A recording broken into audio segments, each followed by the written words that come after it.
Hello, everyone. Hello to those who are watching and to those who are going to see us later on.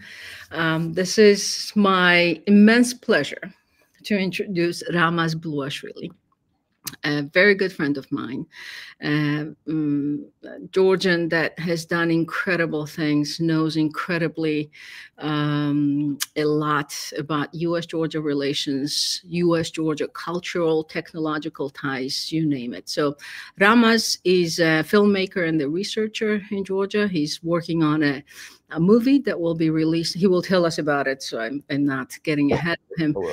But Ramaz, welcome, and thank you very much for finding the time in Tbilisi, where it's midnight, almost Yeah. midnight. Well, thank you for having me. Thank you, Yeah. and I appreciate your time. And yeah, let's have a interesting conversation. I'm ready. Let's have an interesting conversation. Interesting day, for sure. Talking about global politics and American politics. But Yeah. it was an interesting day for you as well because you just landed in Tbilisi this morning and you were in the US for a special project. So let's start with that. Tell us about what you did in the US, what connects you to this country, and especially about this latest thing that you did in Chicago, I believe it was. Yes. Yeah. Thank you again. And yeah, I just came back this morning, and as you said, very interesting. If you can call this day just interesting, but yeah, I've been going back and forth to the United States already 25 years. Actually, this May will be 25 years since I went first time in the United States, and it became my second home. Mm. It's United States is not just another country for me. It's a country where my son was born and where I basically learn how to live. Mhm. I was 24 years old, going to United States from a corrupted Georgia with no electricity, with no gas, everything. You remember? So that was in the 19, when was it, 97? When was the No, first 1990. Well, 2000 I went, but yeah, that was 25 years ago I went. time? Uh-huh. And so yeah, and the United States became one of the largest parts of my life, and I love that country. I love everything about it. And yeah, days like today kind of hurt, Yeah. but yeah, we can talk about it later. Well, talking about what I did in Chicago, in 2005, 20 years ago exactly, I stumbled upon a name of Alexander Kartveli. I was, since I was a little kid, I loved everything about aviation and space, and loved reading about it. But as you can imagine, in Soviet Union, you couldn't really read a lot about American aviation. So when I went to US in 2000, I lived in Seattle, Washington. I went to school there. Of course, I wanted to learn more about it, and I was reading and researching and everything, and I stumbled upon the name Alexander Kartveli, and that pretty much changed my life because I found out this was one of the greatest aircraft designer in the history of aviation, and there was so much about his airplanes, lots of information about his airplanes, but not much about himself Hmm. or private life. And so that right then and there, I decided I'm a documentary filmmaker. I like making documentaries. I said, well, I have to find out everything about this person, and then I need to make a documentary about him. And that process is still going. And I came back from Chicago. I went to Chicago. I stayed with my friend, with our mutual friend Costa. Yes. I stayed with him, but I went to Dayton, Ohio. Dayton, Ohio has the largest museum of the United States Air Force. It is the largest museum of aviation in the world. It's probably the most impressive one I've ever seen. And believe me, I've seen You've many. seen a lot, yes. Yeah, and they also have archive there. And I've been trying to get into the archive for a long time, and finally I got the permission. They gave me access, and I went there, and yeah, I found some new materials, new documents, new photographs, which Can, I will. can you can you give us a sneak peek? into what you found? Anything Uh, surprising that you were not expecting? well, basically, today after 20 years, it's a little bit difficult for me to find something that I didn't expect. But it always is interesting to find new documents. Like, for example, I found a photograph that I've never seen before, which is very important for me all the time because, like, I'm so proud of the fact that, like, for example, if you Google Alexander Kartveli today, 99% of the photographs that Google shows you, I found one day in 2007 in Washington, D.C. That's And incredible. I remember that day very vividly because they gave me an access in one of the archives. Yeah, one of these Really good. photographs, for example. Yeah. And I went there, and I lived in Florida then, and I would spend my own money. And I remember I had this, very small money for me to eat and everything, but rest of it would go to, copying the material and the zero copies and everything.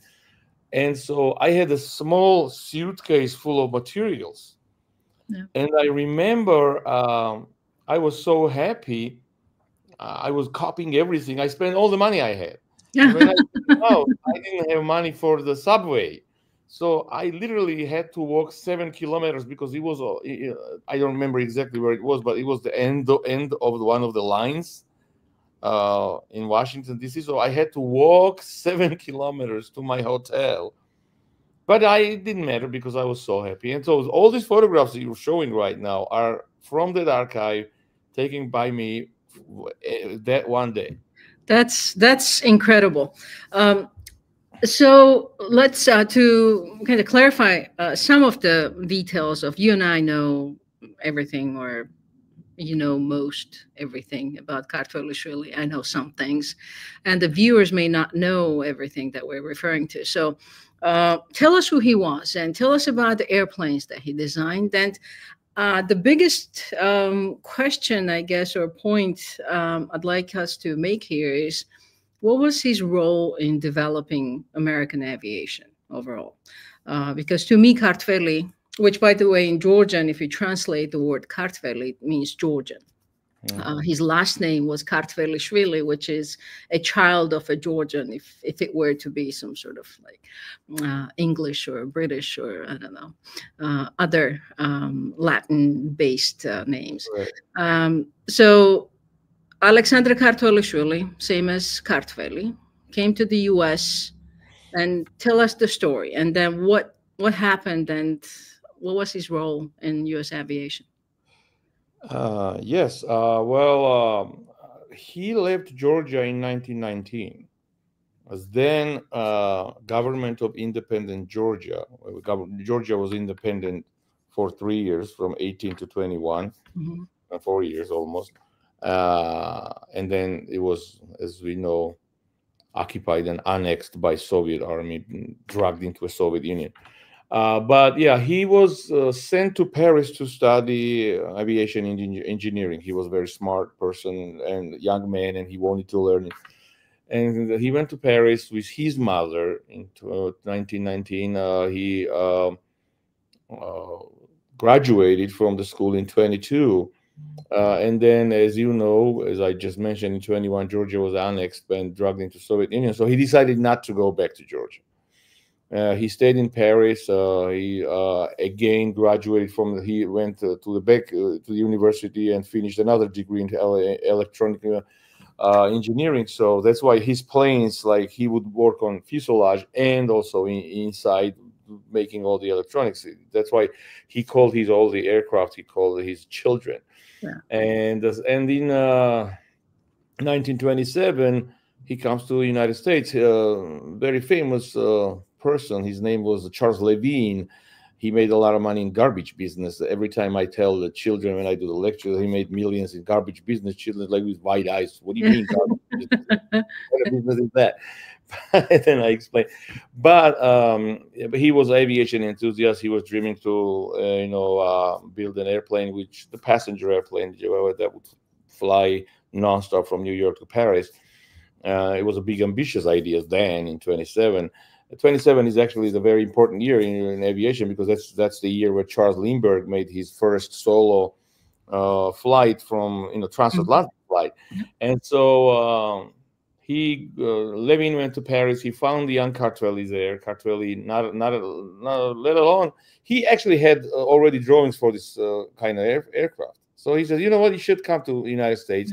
They get on the boat. They come to the United States in December. I even have a copy of the Time magazine article where it says that Levin came back from France with a Russian-born young engineer to fulfill his ambitious dream. Yeah, Russian-born. That's a big problem. And so, yeah, he came to the United States. He started working on first aircraft, and believe it or not, the first aircraft he ever built in the United States was called Uncle Sam. And but that aircraft had a very tragic fate, because at the end of the day, Levin apparently he didn't pay to government. He got arrested by FBI. It was a big deal, and all his positions were sold by auction for $2,000, including the plane. Well, $2,000 then was way bigger than today, but still. And that's how the story of Uncle Sam ended. It was a very sad story. But the Kartveli kept going. And, I always tell children and everyone when I talk to them that Kartveli could just say, you know what, it's difficult. Then the Great Depression hits in 29. He was washing cars. He was washing dishes in New York City, but never gave up on his dream. And then he meets, in 31, he meets Alexander Seversky, very famous person in America.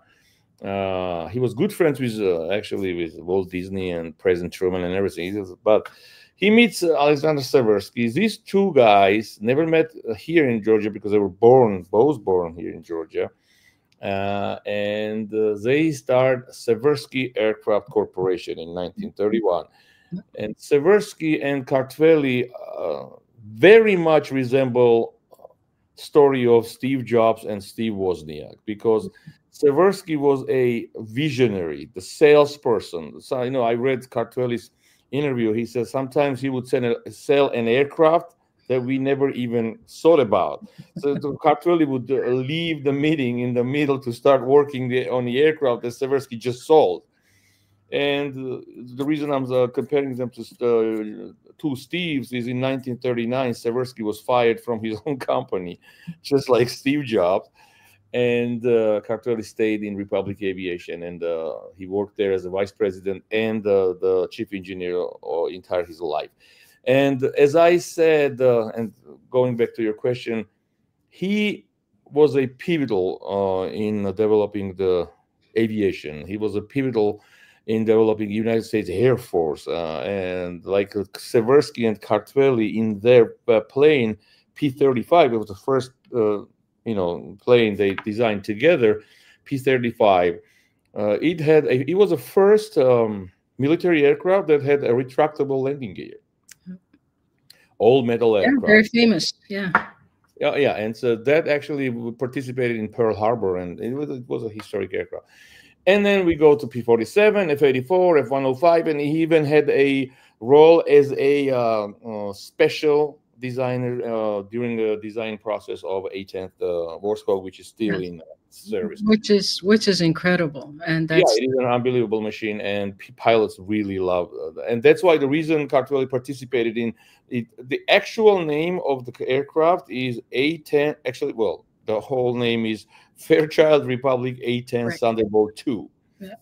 Because of Kartveli's participation, they called it Thunderbolt II, because Kartveli designed Thunderbolt I, which was the legendary World War II aircraft. And so when you ask what he's done, last week I was in Dayton, Ohio, as I told you, and going through the largest museum of the United States Air Force, 9 aircraft. That's incredible. Are standing there, designed by Alexander Kartveli. That tells you all. That's incredible. That's absolutely incredible, and it both makes me very proud as a Georgian, and very sad as well, because it feels like lots of people should know about this, and lots of people, especially Americans, need to know what Georgia has accomplished. And it's not, we're not only talking about one particular case of Alexandra Kartveli, who's, to me, was a brilliant mind that somehow, got overshadowed by history, I guess. But then there is also Balanchine, who's basically the father, considered as the father of American ballet.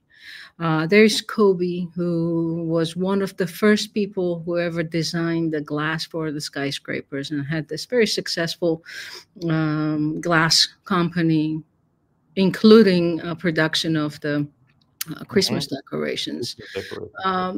So many others. I don't want to. I'm sorry.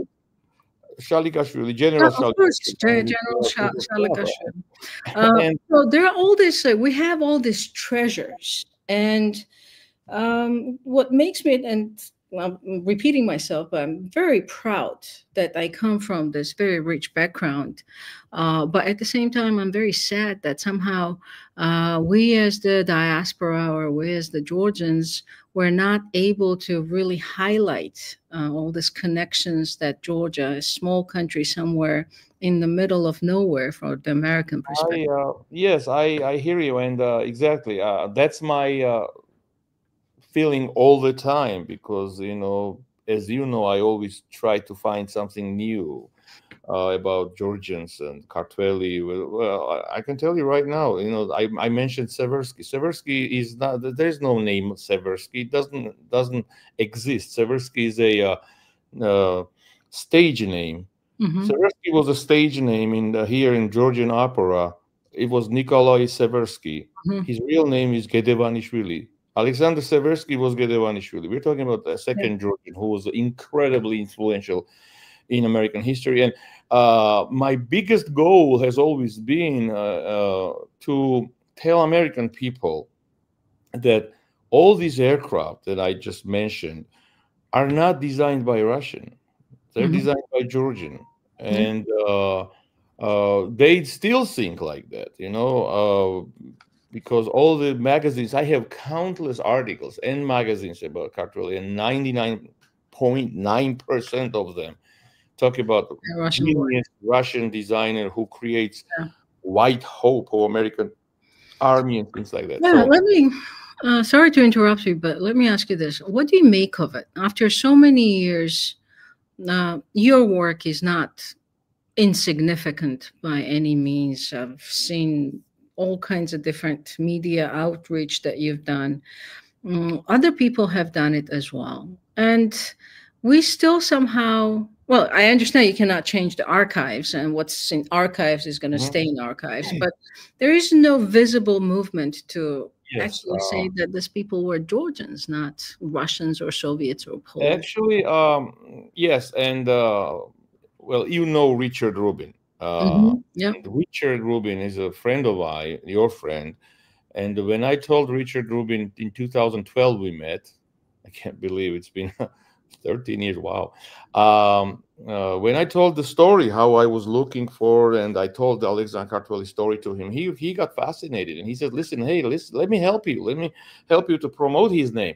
And, Richard spent his own money, a lot of money, to promote Kartveli's name. And I'm very proud and very thankful to Richard. And I'm very proud. I was just telling my friend Costa the other day, we were in Dayton, Ohio. When I started working on this, and I would go to, Smithsonian museums, whether in a National Mall or Hazy up in the Dallas airport, there was nothing about Kartveli in any of these museum stores. No books, no aircraft models, nothing.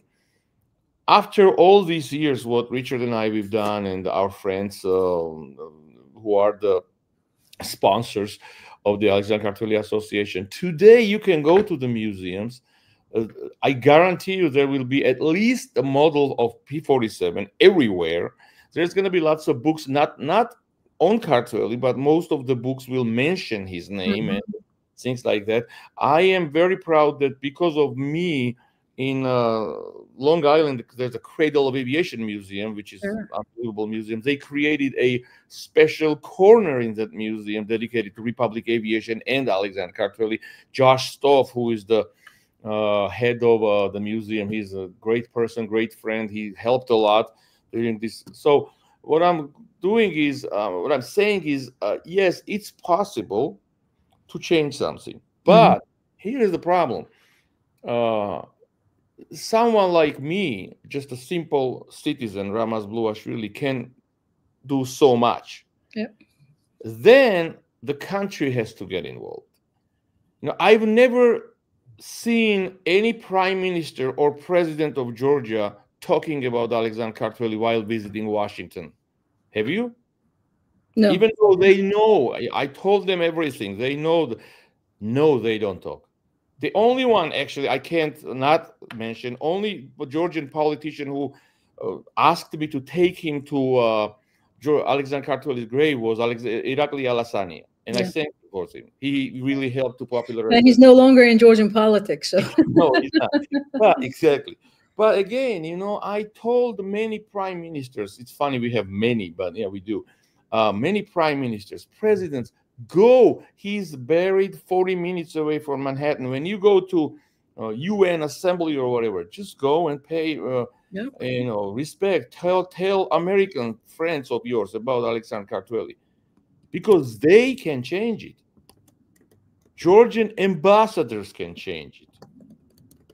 Yeah. Because I am just person, I'm doing my best, but they have bigger arenas, they have bigger stages, and they have to do it because they, first of all, let's forget about everything.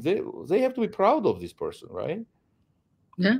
And I always tell I people, think I think what you're referring to is lack of vision. Really, that's what it boils yeah, down yeah, to. and they don't understand And how important mhm. Kartveli was, and they don't understand that Kartveli today. Well, I'm sorry for this impression, but Kartveli's name can be used today to bring Georgia to American people because he was such an important person and his life was so important. His life is connected to so many people. Like I met a lot of people whose father or grandfather flew P-47 or 105 or something, and you know how sensitive Americans are Yes, to things like that. And then yes, you tell them, hey, your grandfather was saved by P-47 who was designed by Kartveli. There's so many different ways we can use his name or Balanchin or Shalikashvili, you name it, to promote our country, to promote our culture and finally get to the point where if I go to Denver, Colorado or Phoenix, Arizona and say I'm Georgian, first day I'm from Atlanta, then from Russia, and then everyone is confused. yeah, yes. Even to this day, unfortunately, yeah. So Uh, yeah, that's the problem. yeah. So one more person that I want to mention, and I'm sure you know things about him as well, is Georgi Papashvili, who is we listed all his names, but did not mention him. But Yeah. he's also an incredible legacy that he created. He wrote a book called, at least one book that we know of. He wrote a book called "Anything Can Happen," Yeah, and and then Hollywood made a movie some about of it. the Americans may know this title because of this Hollywood movie. And later on, tens of thousands of copies of this book have been printed and Mhm. given to the US servicemen who were supposed to travel elsewhere or get to know different types of cultures in the United States to read this book and understand where all these immigrants come from, what they are like, what they think, what they dislike, Yeah. why do they like America, why do they love this country. So also incredible legacy. I don't know too many Well, I had other an idea. I'm new sorry immigrants. for interrupting, but I had an idea about that film about Papashvili's story.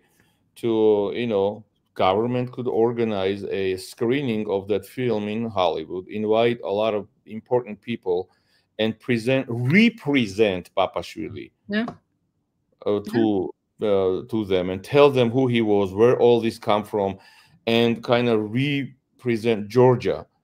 yeah, Again, I'm going back to the government because uh, I remember when New Zealand uh, adopted a film incentive law, which Mhm. basically is if Hollywood goes, production goes. We also have that law right now. Yes.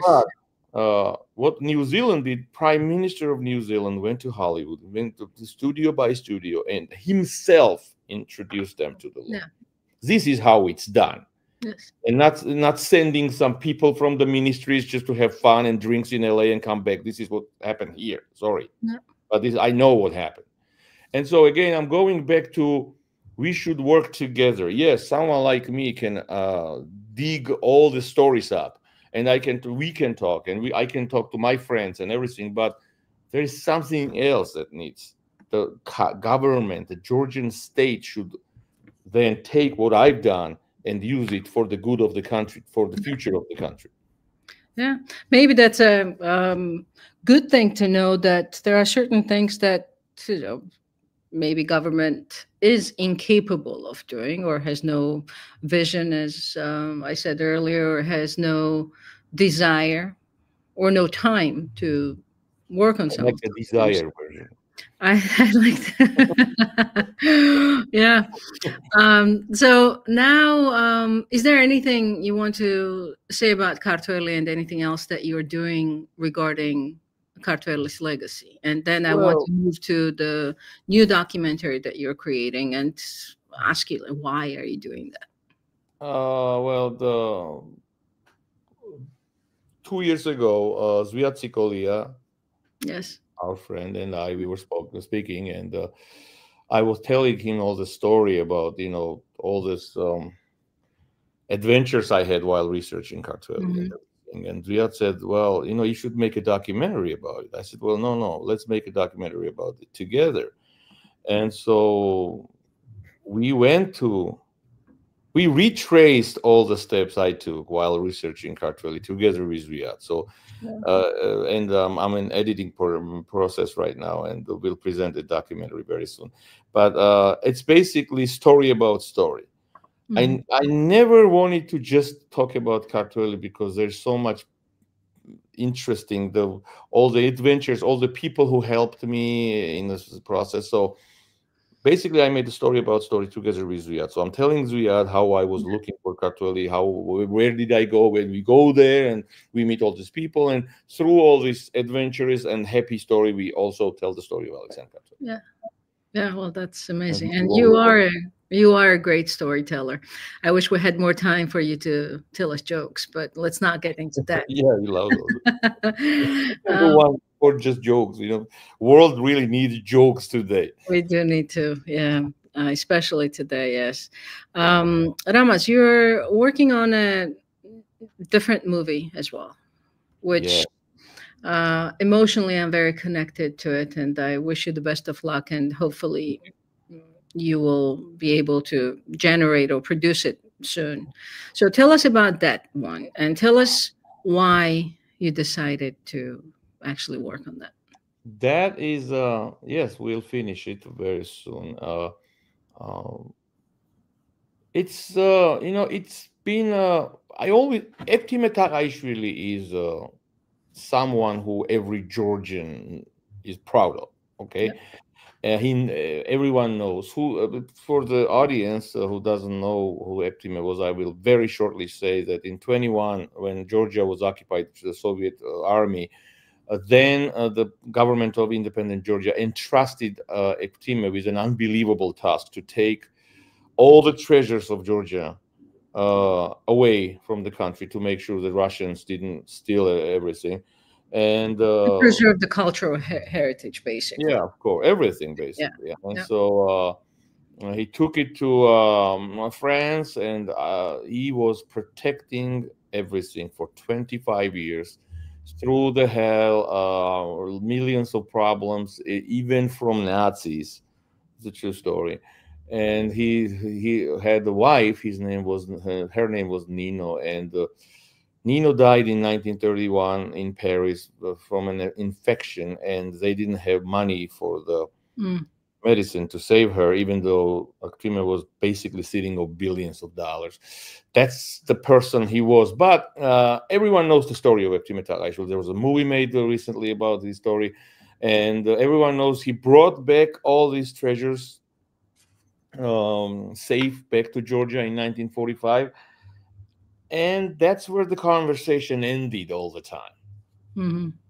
But no one talked about what happened with Ektimeta actually after he came back. He came back 82-year-old man in 1945. He died 90-year-old man in 1953. 8 years was turned into hell by the government of Soviet Georgia. They they kicked him out of the university, suspended his salary. Finally, he had a house arrest. He was called the enemy of the state, the agent, or you name it. And based on many accounts, in 1953, like few weeks before his death, he was summoned by the head of NKVD, then KGB, Yeah. and after not receiving the answers they were looking for from Ektimes, they beat him up, and He died as a there was a famous quote from the head of the NKVD: "He cannot die here. Take him away." And they took him away and actually left him in the street. And by standards, took him back home. So this was to me was much more important to tell this story, because I believe that, for example, whoever's running the show in Russia right now, whoever's orchestrating, the Georgian occupation in 2008, or whatever's going on in Ukraine today, everything, it's the same people. Yep. It's just a different name. Then it was NKVD, but today's FSB or whatever they call it. And so I wanted new generations to know this story, to know that even though Ektim Mluashvili was such an important person, this is how Russian-run government treats patriots and people who love their country. And so I had some of my own money, and I decided, you know what? I have to spend this money and make this movie. I told my friends, I have Balu, my Yes. man, and Balu and I, we have equipment. We have lots of great friends, including you, and thank you for your help in this project also, and many others. And we got to the point that film is on 99% shot. Mm-hmm. There are like 3-4 scenes left to shoot, and I'm just starting to edit it. And there are plenties. We're gonna have. It's very timely, if you ask me. I think Yes, it is. Yes, Georgian society needs to know everything about Ektim. I'm not gonna spoil, but in my movie, there is also. I'm not gonna say how, but there is also the Ukraine. Oh, you tell me after we get off the. I'll tell you, yeah. But Yeah, there is I need to also know. there's also a Ukraine thing in my movie, which Oh, wow. there's no way you can connect those two, but there is a way to do it, and I'll tell you, yeah, after, yeah. Okay. So yeah, that's what we are working. I'm working. I'm a script.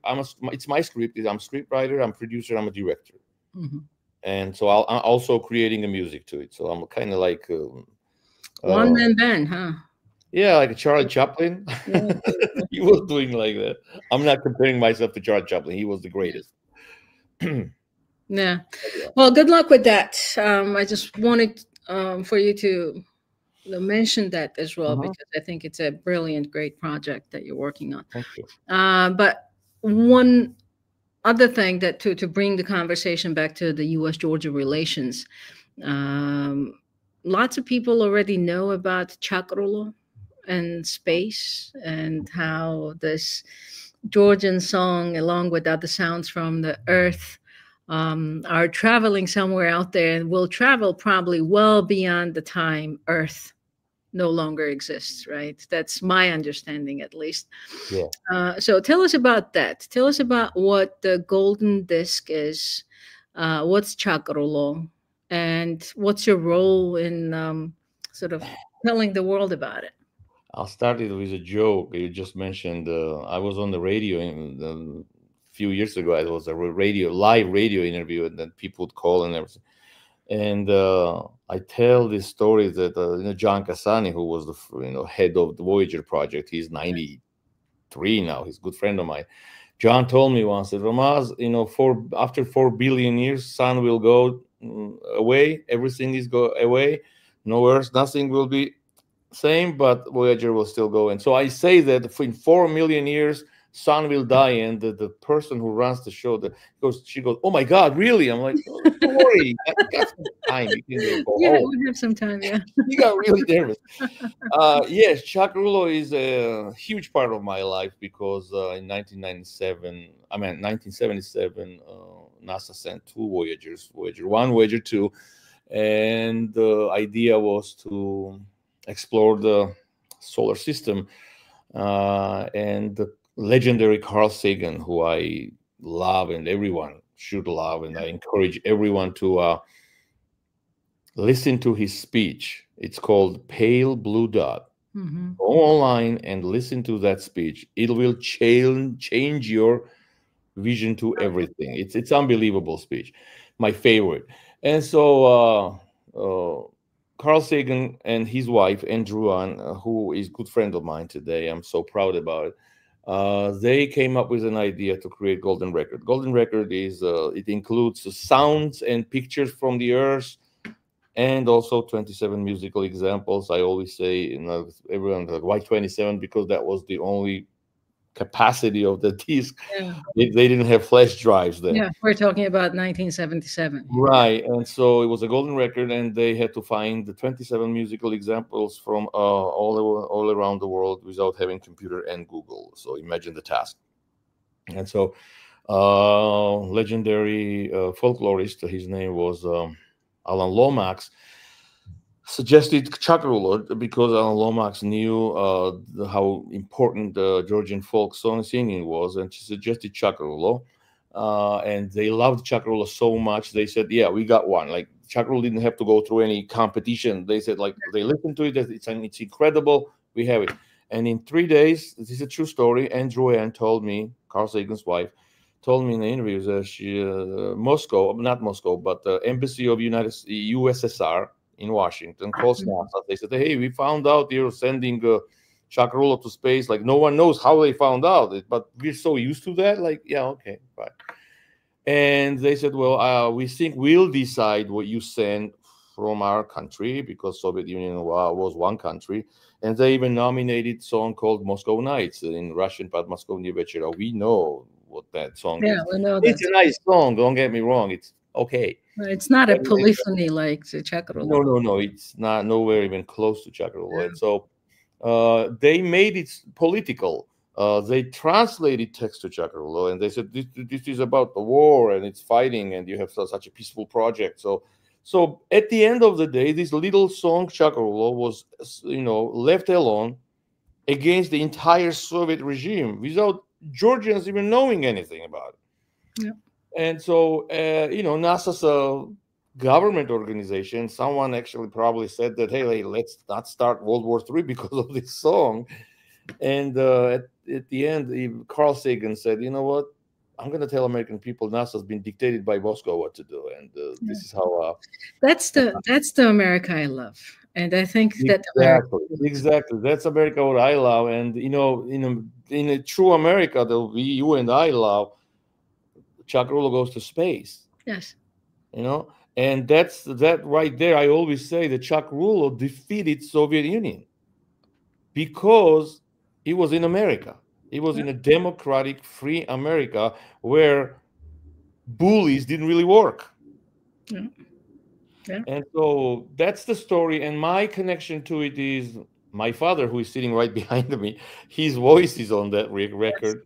And I grew up in this family, and I grew up hearing about Chakarulo being in space. I always wanted to find out how the hell Chakarulo go. I mean, we were in Soviet Union. Yes. I remember my father went to, he told me the story, Georgian State National Singing and Dancing Ensemble.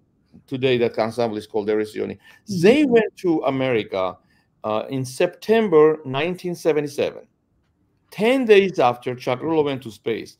And they didn't know it was their recording that went to space. Are you serious? I did not realize it. That's that's super fast. Well, no, they had a tour. They had a tour the 3 months tour in America in 1977. I have a newspaper article about that tour, but no one knew that it was the same ensemble that Oh, went to space.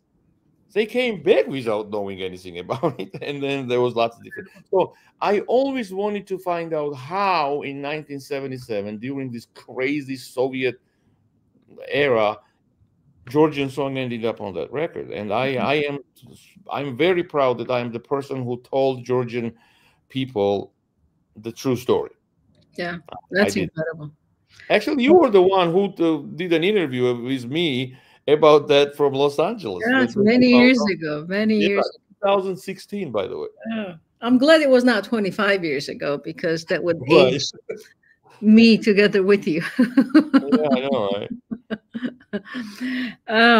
Incredible story. Do you know any of the reactions from the Kremlin at that time when NASA still put Chakrolo on the golden disc? I don't actually have Yeah. it because They probably eventually kind of tried to twist it and use it to their advantage, from a great Soviet yeah, you republic, know how something they like are. I mean, come on, look at what's going on. I mean, I'm here in Georgia, and again, it's very difficult not to go back to today. What we witnessed today, that. and I hope there is something behind it that we don't know. I really do. Yes, I think you're among, I don't know how many thousands and millions and probably even billions of people that want to know what happened to that. I'm happy to go into politics as much as you would like to do it, but let's ease into it in a way that you said that you came to the U.S. in 2000 first, Mhm. and you fell in love with this country. You travel to the U.S. I don't know. I think every other month you're here, Yeah, pretty or much. something like that. So you have never stopped interacting with the U.S. Has anything changed for you Oh, yes. in the U.S.? Is it still the same country that you fell in love with? Is it different? How is it different? No, it's not the same country that I fell in love with, but I still love it. Uh, I mean, in 2000, we're talking about prior 9/11 in the United States, Hmm. which was a different world. You Yeah. cannot even compare those two countries. And then from that point, it changed a lot. And I when I go back to see, I was born in Soviet Union. So when I was growing up, the president of the United States that I first remember was Ronald Reagan. This is my first memory of the president. And Ronald Reagan did incredible thing for us because he was very instrumental in Bringing destroying out the Soviet Union. yeah. That was the America I loved. That was the Republican Party I appreciated. Republican Party being a vicious enemy to Russia, because we have a Ronald Reagan statue here in Tbilisi because we appreciate it and always appreciate what he did. And And so, we also have George Bush Street in Tbilisi as yeah, well. Yeah. yeah, I had that sign fixed twice actually. That That's that's a different story. Yes, the- but I'm not saying that America should be a police of the world. I'm not, but I would it would hurt to see America losing the role of the flagship of democracy. That's what really scares me. Because every time I've been asked, hey, Ramaz, why do you love America so much? Mhm. I always say, because you could breathe freedom in the air there. And I don't want that America to be touched anyhow. I don't want, like today I'm hearing that, okay, America's getting weak and they're playing for Putin and things like that. That hurts. Even though I'm not American, I love it so much that it feels like someone is talking about my country. Yeah. And today, when I was listening, that was like surreal. Like we've seen Hollywood movies go beyond reality, right? But this is not Reality even what going beyond this reality. is not even Hollywood would do. Yeah. You know, this is something else. Yeah, and the events are evolving and developing so fast that tomorrow will mark 1 month since President Trump took office, and Yeah, feels to like a look at year now. everything that has taken place since then, it's really sometimes it's really difficult to keep up. Sometimes when I do interviews on political topics, I don't know that the next day the interview will stand because the events Yeah. are changing so incredibly fast. Well, So maybe I would add, you know, I've been standing on Rustaveli Avenue protesting the what's going on today's what, here. 84th day today? 84th day, yes. And so today I couldn't go because I I came this morning. Yeah. But you know, we are protesting Russification of Georgia. We don't want to go back to Soviet Union. I'm not against the Russian people. I have nothing against Russian people, as long as they learn how to be friends. You Yeah. know, Or no, not even friends and decent neighbors. yeah, like be a neighbor. Yeah. And unfortunately, our government right now is aiding to the Russian interests. But Yes. after what I've heard from United States today, well, I'm very confused. I don't know where Yeah. we go. I Today was a very tough morning for everybody who loves this country, who loves Ukraine, who wants democracy to succeed in the world. No Yes. question about that. I still would like to. Some of my friends are actually. So I've got multiple messages today saying, "So, are you still an optimist about the U.S.?" And I don't want to lose that sense. I really I don't don't know. because I feel like we don't understand what's happening, and even the administration may not understand what's happening. It seems like the process is completely driven by President Trump at this point, and I would be very surprised if all of his team members know exactly what's happening and what his plans are. So I would like to keep this hope that at some point the discourse and providing him with more information and explaining to him things that would be consequences of some of his actions and statements would Yeah. maybe have some result. So I don't want to Me, panic just yet to as it me, comes to America. it's probably the biggest test of American system of government it has ever had so far. And this test is very important for, okay, we're going to see how American system of government works. Let's see what Congress has to say. Let's see what Senate has to say, because this is the American system of government. The reason I always appreciated America was that president is not the sole decider of everything. Yes. America is country of checks and balances. America is country of, you know, Three equal branches of yes, government. Yeah. exactly. And so I'm waiting for those branches to say today something, you know. I'm not Yeah, talking I about think there's Democrats. something. I think there's something to that confusion that you're talking about. I think everybody in general is confused. Yes, Um, yes. But being it on again, the Senate side or the House side, I heard some of the comments by the administration representatives, high, including National Security Advisor Waltz. And of course, he's going to support and defend what President said. But even that defense was not specific enough. It was not sort of defending what President said about, let's say, Zelensky or yes, about his yes. ratings or about his style of governance. So uh, I think more things will emerge, and this would not. I don't think this narrative will stick. To be What honest. I say all the time is, I know America and American people can survive, Yes. and they will prevail. I just so strongly believe in the United States and its system that, again, I'm saying this is an unbelievable test they have to go through. Yeah. This never happened before. Never. I mean, we know that never happened before. And so I think, to me, this is going to be a very strong and very timely wake up call for America to change a lot of stuff.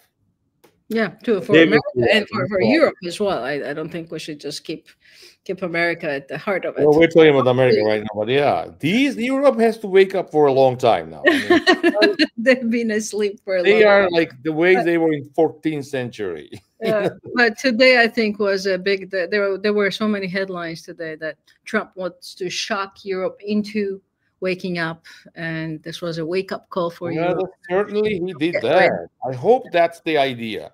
Yeah, yeah, me too. Me It too. worked. Yeah, yeah. So, Ramaz, we spoke for about 50 minutes. And I Oh, truly yeah. appreciate your time because it's again after a minute, it's almost 1 a.m. your Oh, time. thank Thank you. you Thank you very very much much. for this. And let's end on the smiley faces because if we continue this conversation, we may get very serious all of a sudden. So I thank you mentioned for Charles doing. Chaplin, and he was all about smile, and he wrote a song about smile. And so Yes, we need let's to. treat Life the goes on. world as Charlie Chaplin saw it. Charlie Chaplin's world is happy world. Yeah. Yes. And life goes on. So we need to, you need to stay awake and keep fighting. Yes, exactly. Okay, dear friend, thank you very much for your time. Thank And you. thank you to all the viewers that were watching us. Hopefully, you enjoyed it. You learned something new. So, we'll see you next Wednesday again on the same channel at the same time. Thanks very much. Thank you.